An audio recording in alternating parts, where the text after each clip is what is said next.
speaking of investment, it's a good time to get into the Black Wall Street Report with former investment banker and the CEO of Kids Who Bank, an organization that provides financial literacy and training to children in over 217 schools nationwide. Please give your attention to the talented lady I'd go to for my financial stuff because I really needed to get it together, Ms. Jatali Bellanton.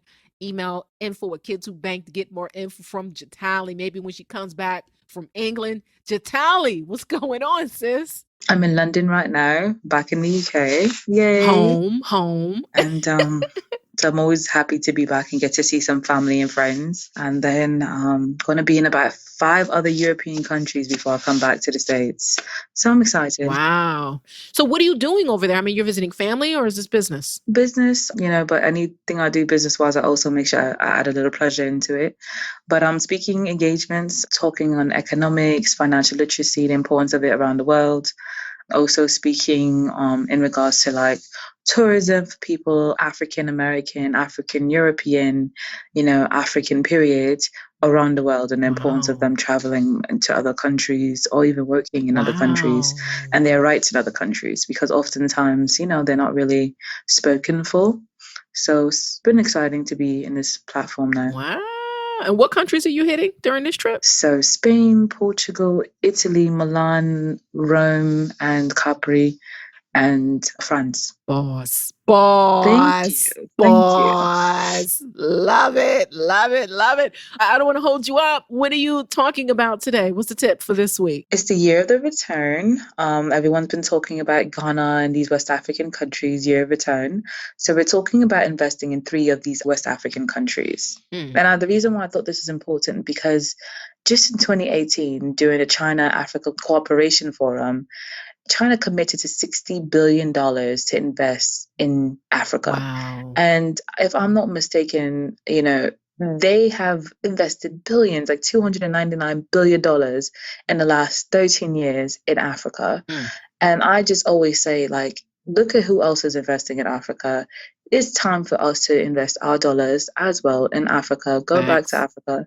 If you've ever been to Africa, visited, find the area that you relate to the most and build and create a network. So I'm here to help you pick that in at least 3 of these West African countries.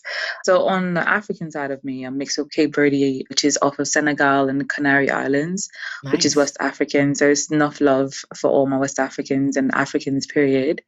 And I make sure I got to know the people. So number 1 on the list is Ghana because everyone is talking about this year of return and going to Ghana. I know I'll be there in December.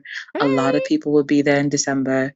So I was at the UN recently and they were discussing opportunities for Ghana to start exporting items like cashews. So they're going to be growing a lot of new items and exporting these items outside of the world.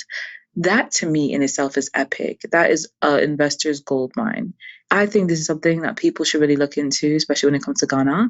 That and the gated communities. Like when you think about the fact that Ghana understands that tourism is a gold mine, and you look at countries like Barbados, where they made tourism very important, and you see how those investors have really paid off when it comes to investing in real estate in those countries.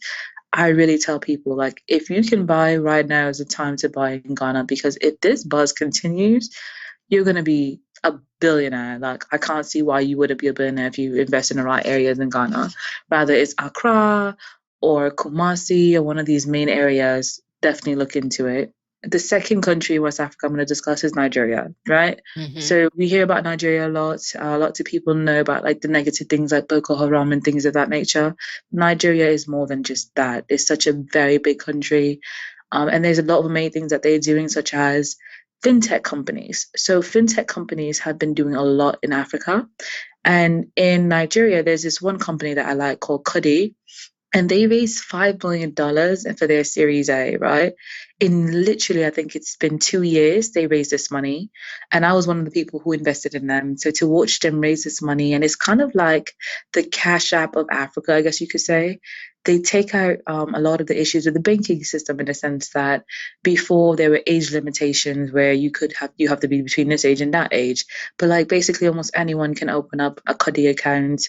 They're managing lots of money. I think they're averaging right now $30 million a month as per online outlets like Investopedia. So when you think about this, and this is Nigerian companies and African fintech companies, look at some of the fintech companies coming out of Africa.